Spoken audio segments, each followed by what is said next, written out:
Bem-vindo ao canal Psicólogo Investidor, porque aqui liberdade financeira é o foco do nosso comportamento.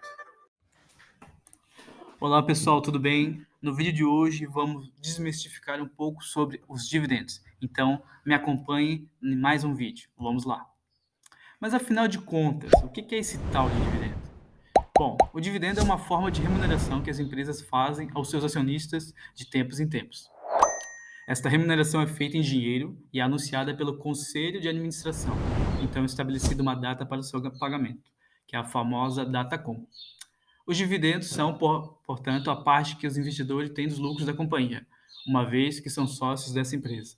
Obviamente, os dividendos recebidos são proporcionais à quantidade de ações possuídas.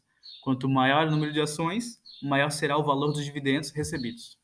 Mas como que funciona isso? Quando uma empresa obtém lucro de suas operações, a gestão da empresa pode escolher entre duas opções: distribuir esse lucro aos seus acionistas ou reter esse lucro na esperança de ter lucros futuros.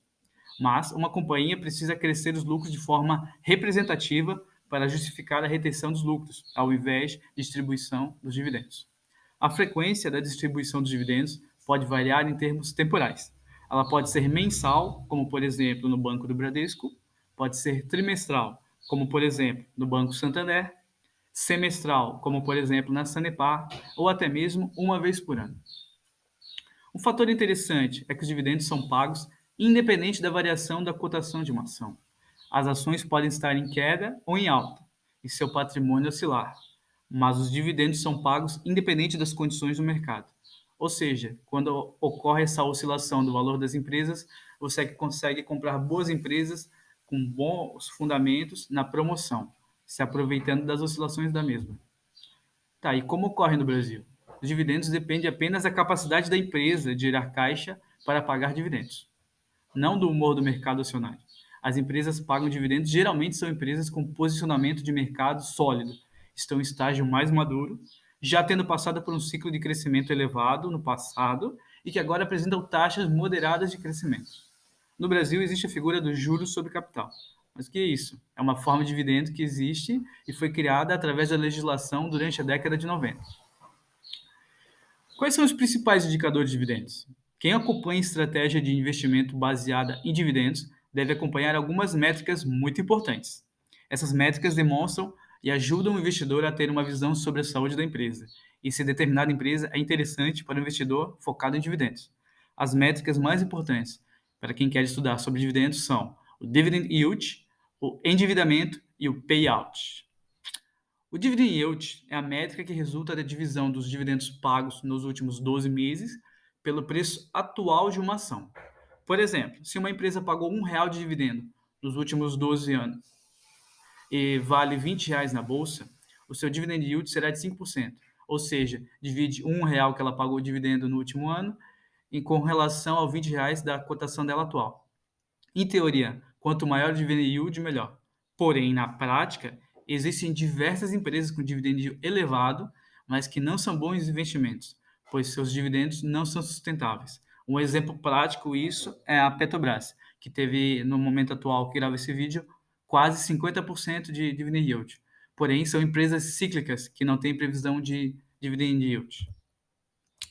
Payout. Esta métrica é o resultado da divisão dos dividendos distribuído e o lucro de uma empresa. Por exemplo, se a empresa distribuiu 50 milhões de dividendos nos últimos 12 meses e lucrou 100 milhões, o payout é de 50%.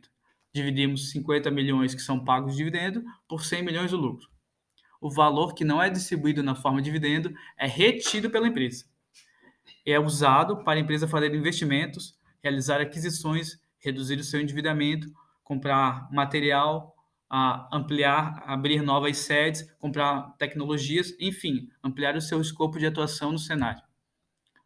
Existem algumas empresas que conseguem crescer distribuindo quase que a totalidade de seus lucros.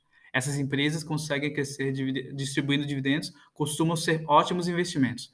Um exemplo prático disso é a Taesa. Ela tem um payout extremamente elevado e consegue crescer constantemente. Uma ótima opção. Endividamento. Ao se analisar o endividamento de uma empresa, é importante estar de olho também na sua saúde financeira. Uma empresa com endividamento elevado dificilmente conseguirá manter um patamar de dividendos elevados durante muito tempo. Como medir se o endividamento é elevado? Existem duas métricas importantes que medem o endividamento. Ambas utilizam o endividamento líquido como parte da equação. A dívida líquida é quanto que a empresa deve aos credores, descontado o que a empresa tem em aplicações financeiras. Se a empresa deve 200 milhões e tem 50 milhões em aplicações, a sua dívida líquida é de 150 milhões. Idealmente, procure investir em empresas que devam menos do que 100% do seu patrimônio. A dívida líquida sobre o lucro operacional, essa métrica mede quanto a empresa deve em relação ao seu lucro. Se uma empresa deve 100 milhões e tem um lucro operacional de 50 milhões, ela deve 2 vezes o seu lucro operacional. Idealmente, procure investir em empresas que devam menos de 3 vezes o seu lucro operacional. Empresas que têm endividamento controlado são mais seguras e menos expostas à boa vontade dos bancos em tempos de crise. É isso aí, pessoal. Por hoje é só. Muito obrigado pela atenção, por me acompanhar até o final do vídeo. Deixe seus comentários e sugestões. Muito obrigado e tchau, tchau.